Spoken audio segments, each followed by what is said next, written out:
The Kano state government lights up the crystal ball for the 2017 financial year with a budget of 217.9 billion naira and riding on the crest of an impressive internally generated revenue of 200% increase from 1.2 billion naira to 3.5 billion naira.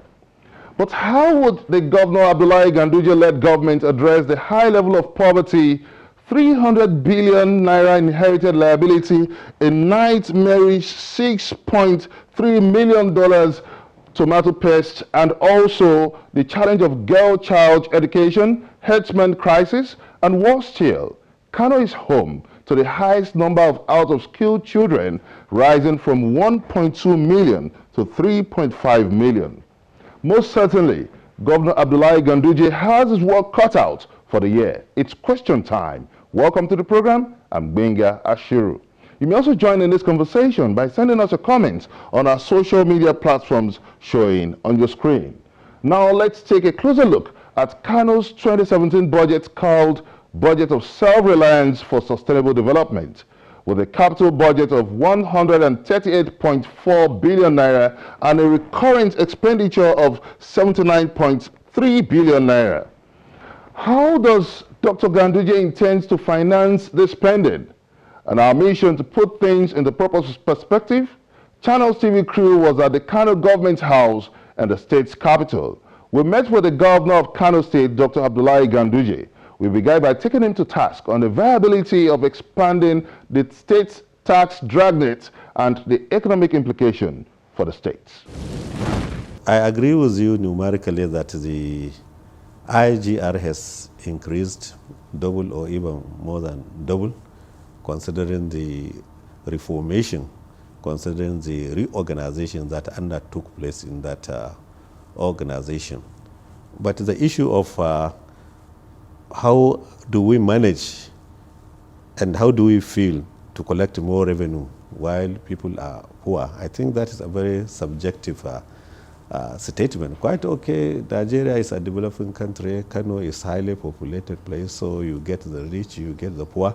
But equally the same, the issue of revenue generation is not directly connected with that issue that you have mentioned. If you look at the tradition and the culture of revenue collection in a third world country, especially in Nigeria, the issue is that less than 10% of those who are supposed to be paying tax are even, put in that tax net. So you can see that there are so many people that are supposed to be paying tax, they are not paying tax. So the issue of poverty is lack of collecting the tax that is even aggravating the poverty among the people, because government has to provide an enabling environment, government has to do a lot of empowerment, government has to do a lot of provide some incentives so that people will be able to reach their means of livelihood, will be able to get more job, will be able to, the small scale industries to be encouraged. So in a way, is the tax that you collect from people, and then is the tax that you will be able to provide an environment for people to be able to reach themselves or to improve their quality of life. Let's see the financial plan for Kano State now. You've earmarked a budget of 217 billion naira. You tagged it the budget of sustainable self-reliance, focusing on 5 key areas: education, health, works, land, and agriculture. So how do you intend to change the fortunes of the state positively with this budget? Yes, this is very interesting. We are quite sure that we have done a lot in the area of health, because provision of health facilities certainly improves the well-being of the people, because some are poor and cannot even afford, the fees in the hospitals, and some, of course, they require urgent attention. So you can see that we have succeeded in completing some major projects, especially the 2 mega hospitals that were abandoned for the last 10 years.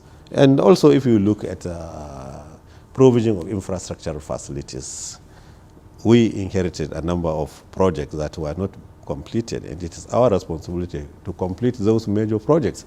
So you can see that the capital budget, we have to put some part of it to the completion of some infrastructural facilities which are absolutely necessary for the state. But it's surprising that there isn't much ambitious commitment in the area of security, considering the high rate of kidnapping in the state. What are your plans to stop this trend? The high rate of kidnapping, I think that one is an issue all over the country, especially that, you know, it is transiting from one crime to another. Before we had Boko Haram. The Boko Haram has been squarely checked by His Excellency, the President of the Federal Republic of Nigeria, Muhammad Buhari. But of course, you expect some fallout because of that. And also, we used to have issue of cattle rustling.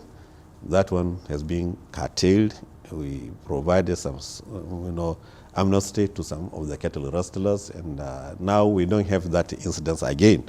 So the issue of kidnapping, I think, is a matter of graduating. Maybe some of them were armed, I mean, were Boko Haram people, but they could not be there in the northeastern part of this country, and they, you know, joined the issue of cattle rustling. That one too has been